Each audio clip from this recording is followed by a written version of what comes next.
Hi everyone, welcome to AWS Summit Online Builder Zone. My name is Yang Meng and I'm a solutions architect here with AWS. Today, I want to talk about chaos engineering, what it is and why this is important in order to discover application weakness to improve performance, observability, and resiliency in your environment. I'll also show you a simple prototype build that can help you easily deliver chaos experiments in your environment. In almost all IT organizations that we have seen today, application reliability is no doubt a key metric that application or ops teams watch very closely, as this directly impacts a customer's experience. Let's first talk about how reliability tests are being done today. Companies typically have a DevOps pipeline to ensure that code delivery are well reviewed, built successfully, and run through a series of tests. There are many types of tests, right? For example, unit tests, which is about taking a single component, look at the input, and make sure that the output is something that you will expect. Notice that we are testing things that are known here, right? For those who have written unit tests or use a test-driven development methodology, will know that you need to run through all the scenarios you can think of, and your system is only as reliable as what the developer can predict. Integration tests is also testing things that we know as well, right? Except that it is between services, which can be made up of several components. Given input X, you expect service A to talk to service B and provide an output. Again, you write test scripts here by simulating what you know that input will be and have an expectation of what the output will be. Essentially, you are depending on what you can predict to try to put in place safeguards or failovers to ensure that they don't happen, right? But what happens to the unknown? How do you test situations that you don't know of? Let me give you some examples here. Known testing wouldn't be able to tell how your system will respond if there was an increased latency between components. What was the timeout setting in the configuration? Is it sufficient? Is the system equipped to perform retries? What happens if the entire system goes down? Would the system be able to detect and respond by shifting traffic somewhere else? In short, how can you actively discover what you don't know way before it happens in production? Can you discover issues before your customer? Chaos engineering involves using scientific method to build confidence in your system, right? You start off with a steady state and then try to formulate a hypothesis, right? Like if given some event that can potentially affect the availability of your service, you hypothesize that the service remains unaffected. Basically, that's a null hypothesis, right? Then you run simulations for real in the environments in order to draw conclusions if your prediction is right or not. Science experiments are also about repeatability, right? You want to verify that the results are true and not just by chance. Chaos engineering is about making the chaos in the system visible, right? Unlike what many have believed, it is not about creating chaos unnecessarily, right? It shouldn't make you fearful, but should actually make you less fearful because you have already seen that chaos before, right? You're trying to discover issues that could potentially happen at 3 a.m. on a Sunday morning and bringing it to a more controlled environment at a friendlier time where you have the team, the engineers who can provide the support and know how to educate everyone how to react to the issue. So let's say today you want to run some fault injections for chaos experiments on AWS, right? We have many resources on this, right? Even sample scripts on AWS GitHub repository to help you execute faults using Systems Manager. But this means that you need to spend time to curate, build out, and set up your environments to get them working. You also have to stitch together different tools, scripts, and libraries to be able to cover the full spectrum of faults that you can inject in a system. Right? With more things to install, it means there are more things to maintain, and it becomes very complex. And finally, some failures are simply really hard to reproduce. Like how do you make AWS API calls to fail, right? It will require something to be done on the AWS control plane level. So back in reInvent 2020, which took place in November last year, we announced AWS Fault Injection Simulator, or FIS in short, which is a fully managed chaos engineering service. With FIS, there is no need to integrate multiple tools and homemade scripts or install agents, right? Essentially, you will be creating experiment templates in JSON or YAML, which you can share with a team or version control them to benefit all the best practices associated with code reviews. Supported services at launch are EC2, RDS, ECS, EKS, and the API control plane level, and more to follow, right? So you can create complex conditions that span across a large set of AWS services in the future.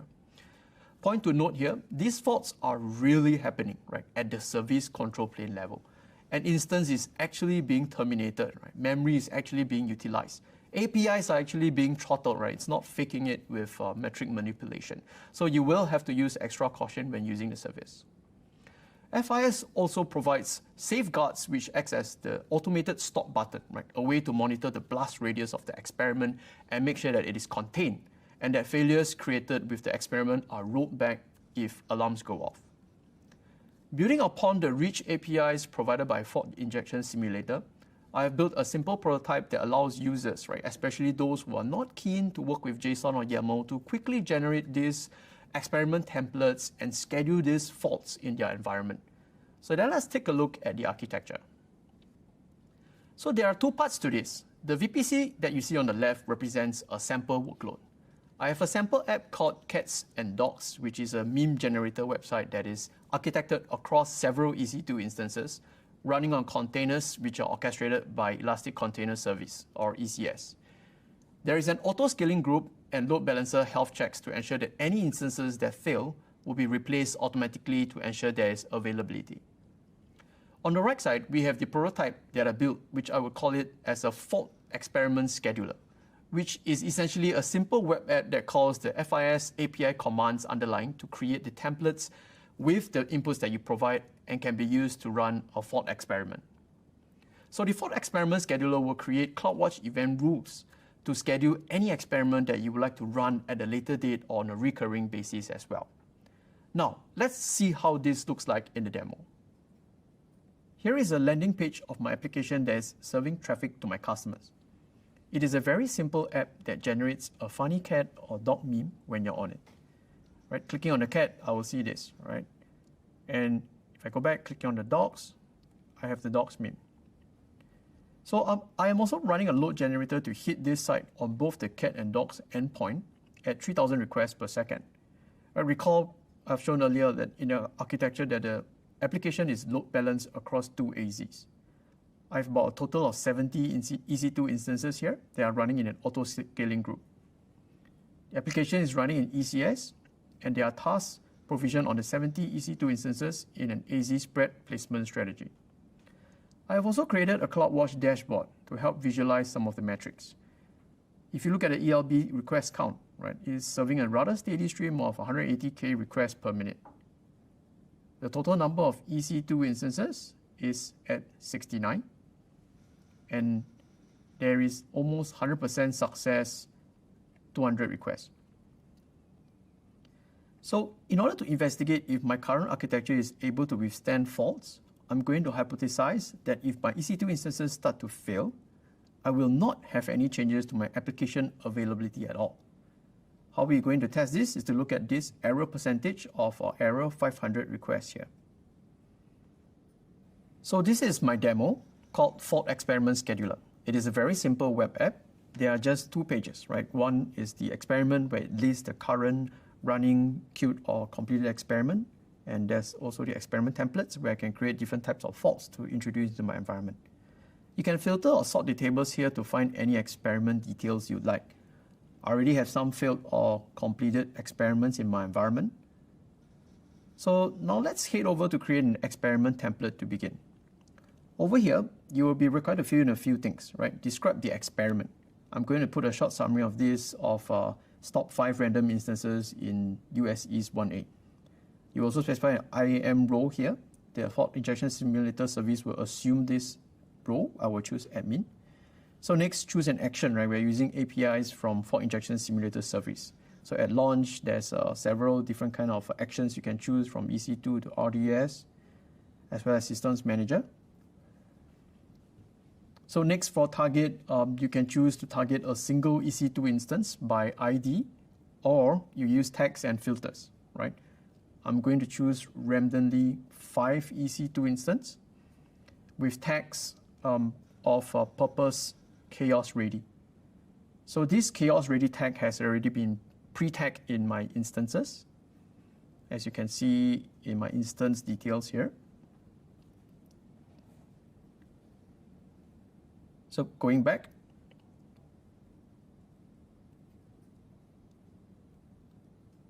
for attribute path, I will select instances that are in a running state, and then I will include a VPC ID.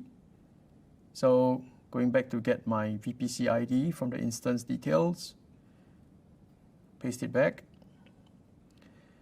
And the third one is the placement in the availability zone, right? I will put here US East 1A. Next, I'll skip the text and create the experiment template, right?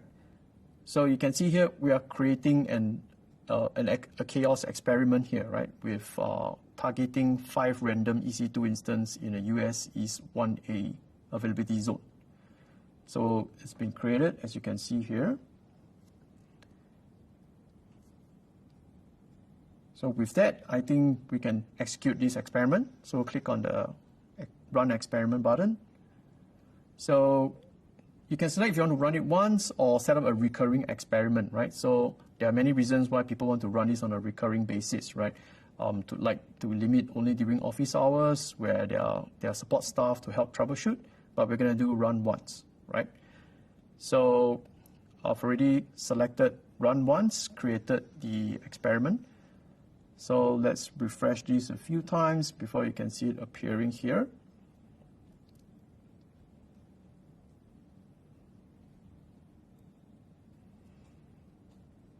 So the experiment is created and it's at the running state.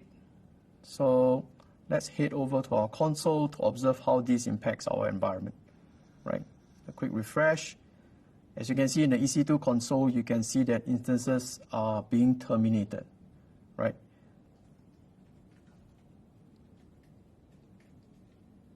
And if I head over to the CloudWatch metrics, you can see that there is a dip in the number of EC2 instance count, right? There's a small dip, but it quickly recovers as the auto-scaling group replaces the instances that are terminated. Right, so you can use this to test how responsive your auto-scaling group should be, right? So with these FIS API calls, you can quickly set up and run experiments in this way and then measure your hypothesis, right? Whether how successful your experiments are. So let's try something fun. Let's use an Amazon Echo to trigger a fault experiment. Alexa, launch fault experiment. Welcome. You can say hello or help. Which would you like to try? Stop 5 instances in US East 1A. Should I stop 5 instances in US East 1A? Yes. You just triggered faulty injection. Cool. So Alexa has sent out the command to FIS. Looking at our console, you can see that there are some EC2 instances that are stopping. So if you go back to our web app, you can also see that the fault experiment is also running. Going back to the console, if you were to just filter out the stop instances, you can see that exactly 5 instances have been stopped as expected. So as you can see, you can actually use Alexa to run fault experiments to build up confidence that your environment is always highly available. So what you just saw is just a very simple prototype. You will notice that it looks very similar to the fault injection simulator service console, with the only difference that this can also help you to schedule experiments in advance. Right? So how do we expand from here? Notice that we are not using an important feature that comes with a fault injection simulator, which is the ability to use CloudWatch alarms to indicate when a fault has breached certain threshold and needs to be stopped. This will help you perform experiments with better safeguards. And typically, chaos experiments can be done as part of the DevOps process. The experiment template that is used to execute the chaos experiments can be integrated as part of your DevOps pipeline to automatically execute these experiments and you can collect metrics during each build to verify if your hypothesis remains true for each change that you release. Also, as Fault Injection Simulator is still a relatively new service, it doesn't cover all the services that you can inject fault in. Right? Things like S3 latency, DynamoDB, Lambda, Fargate, load balancers, just to name a few, will come soon over time. Right? Lastly, some improvements that can be made is to look at how to automate reporting of these chaos experiments. Thank you for attending my session. My name is Yang Meng, and it has been a great pleasure for me here talking to you, and I hope that you have gained much today. Before you leave, we really appreciate your feedback so that we can better understand the topics and services you would like to know more about. So please, do take the time to fill out our survey and let us know what you think.